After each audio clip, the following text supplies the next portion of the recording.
Pop quiz time. Name a Supreme Court case other than Roe versus Wade.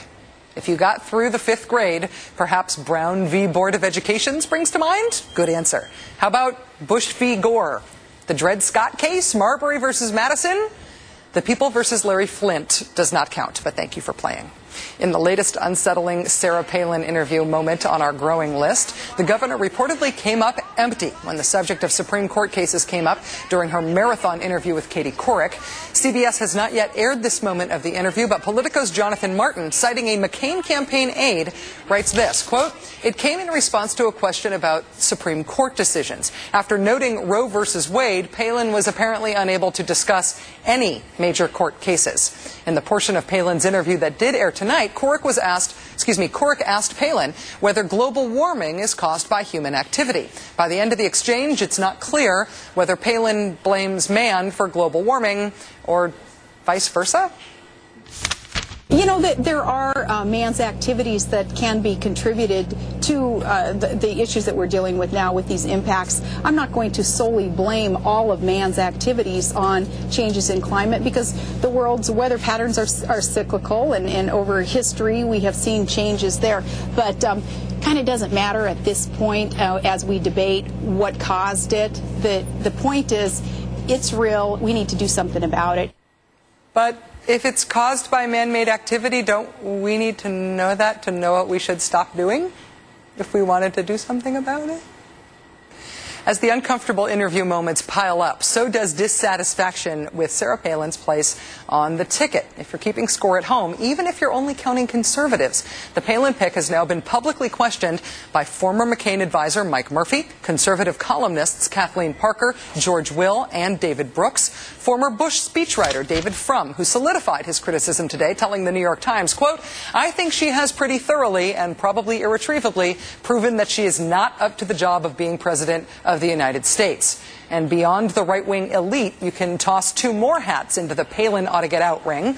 Salon's Joan Walsh writing today, quote, "I believe Palin would be a menace as commander-in-chief, and she's got to get off the GOP ticket." Also, Newsweek's Fareed Zakaria weighed in yesterday saying, quote, "Is it too much to ask that she come to realize that she wants, in that wonderful phrase in American politics, to spend more time with her family?" The question now is, has Sarah Palin doomed the Republican ticket? Or is the Sarah Palin pile-on an unlikely advantage for John McCain, a way to lower expectations so much that everyone will call it a win for Palin on Thursday if she manages not to curse, throw up, or fall down at the vice presidential debate? Joining us now is Ana Marie Cox, who's the Washington editor of Radar and a Time magazine contributor. Hi, Ana. Nice to see you. Hey, Rachel. Does Sarah Palin maybe win here, or at least win on Thursday, because expectations are going to be so low for that debate? I think that's a real possibility, although I have to say I'm holding out hope that she comes out for the debate, and as she responded to a hard question from Katie Couric, she just remains silent the entire time. It could be like the John Cage memorial debate. And I think that actually that would be sort of street theater that the American people might learn from.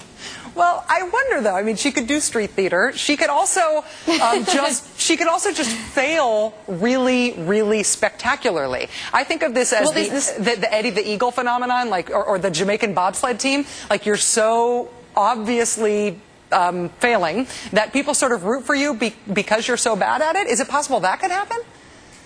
I think that there is a certain percentage of the Republican base that probably feels that way and that probably feels sort of protective of her. But I wanted to say something about the columnist that you've cited that are saying that she should get off of the ticket. It's not like these people suddenly woke up and discovered their moral conscience. These are pretty hard right Republicans, and I think that more than anything else, they're coming out against Palin shows that McCain still doesn't have control over the party, and there's still like a deep division between McCain himself and the party faithful. I wonder at the top, at least. Well, do you think that they are maybe trying to help McCain by telling him to kick her off the ticket in a way? Is it a strategic advice?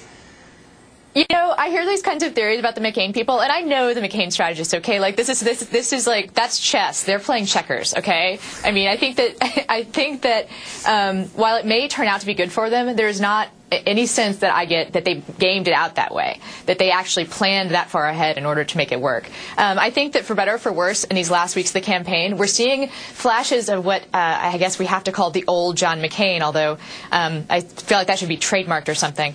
And I think we're seeing some just really shoot from the hip, I guess is the word, erratic would be another word, moves by the candidate. We have seen transcripts to an interview that Sarah Palin did with the radio talk show host Hugh Hewitt. And in this interview, Hewitt paints Palin as someone who is embattled, fighting with the media. And she responds by referring to herself as working class. She calls herself Joe's six-pack. I wonder if there's a class element here to try to say, yeah, I may be failing, but I'm only failing because the upper class elitists are picking on me, and therefore I should be identified with by regular Americans. I think that's definitely a tactic that they're trying to use. I mean, it should be pointed out that her family has a combined income of, I think, $250,000 in several different properties and a plane, at least one plane. So maybe that's just how you get around in Alaska, though. I should say that. That and snow machine, I understand, very necessary. I do think that she's definitely playing that card.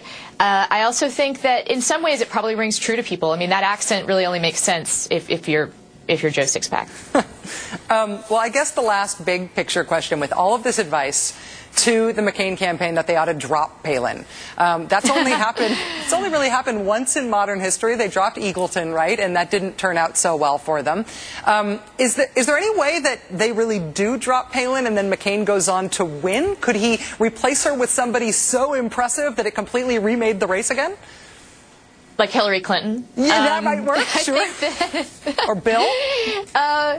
Or Bill. I do not think that's going to happen. I think in the same way that we're seeing sort of the old John McCain in some of these flashes of strategic or non-strategic brilliance, I think that he is a stubborn man. And I think that all of this ganging up on her, or what they see as ganging up on her, is really just making their resolve stronger.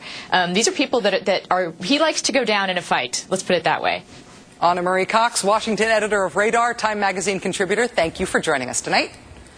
Thank you, Rachel.